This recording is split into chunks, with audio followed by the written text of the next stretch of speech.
हिंदुस्तान जिंदाबाद, हिंदुस्तान जिंदाबाद, पाकिस्तान मुर्दाबाद, पाकिस्तान मुर्दाबाद। ঝালদার মসজিদ থেকে পাকিস্তান মুর্দাবাদ হিন্দুস্তান জিন্দাবাদের স্লোগান। কাশ্মীর জঙ্গি হামলায় নিহতদের আত্মার শান্তি কামনায় নীরবতা পালন ঝালদার হুসেন্ডি জামা মসজিদে। মসজিদ থেকে স্লোগান উঠল পাকিস্তান মুর্দাবাদ হিন্দুস্তান জিন্দাবাদ। আজ শনিবার নামাজ পাঠের পূর্বে ঝালদার হুসেন্ডি জামা মসজিদে কাশ্মীরের জঙ্গি হানায় নিহত ভারতীয় ও সেই ঘটনায় ঝালদার বাসিন্দা কেন্দ্রীয় গোয়েন্দা বিভাগের আধিকারিক মনীষ রঞ্জন মিশ্রার আত্মার শান্তি কামনায় 1 মিনিট নীরবতা পালন করা হয় বলে জানান শেখ রহিম, শেখ আবু ও শেখ জামিল।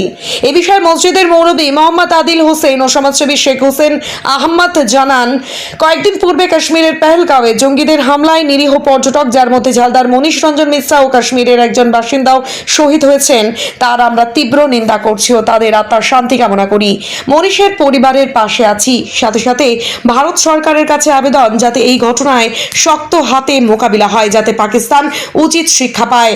আমরা ভারত সরকারের পাশে আছি ও শহীদ পরিবারের পাশে আছি, জানান মসজিদে উপস্থিত সকলেই। যারা এই করোনায় মারা গেছে কাশ্মীরে, তাদের আত্মার সান্ত্বনার জন্য আমরা কিছুক্ষণ আমাদের জামা মসজিদ কমিটির তরফ থেকে, গ্রামবাসীর তরফ থেকে নীরবতা পালন করছি।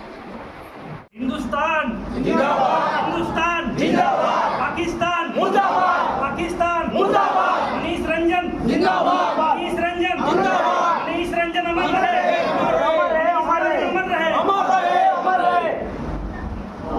हम थोड़ी देर खामोश रहकर उन शहीद होने वालों को जो है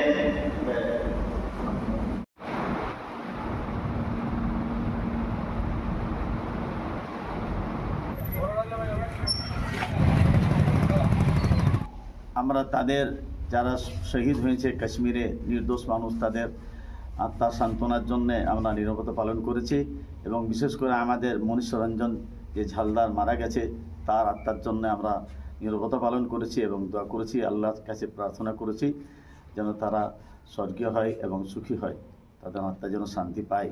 এবং আমরা আমাদের ভারত যে পদক্ষেপ নেবে, আমরা তার ভারতের সাথে আছি, সঙ্গে আছি, মানে পুরোপুরি সঙ্গে আছি। জান মাল তাদের জন্য কুরবানি করার জন্য ভারতের জন্য আমরা প্রস্তুত আছি। কি নাম আপনার? মোহাম্মদ আদিল হোসেন খান। আজকে আমাদের জামা মসজিদ কমিটির উদ্যোগে, এটা ঝালদার হুসেন্ডি গ্রামে অবস্থিত,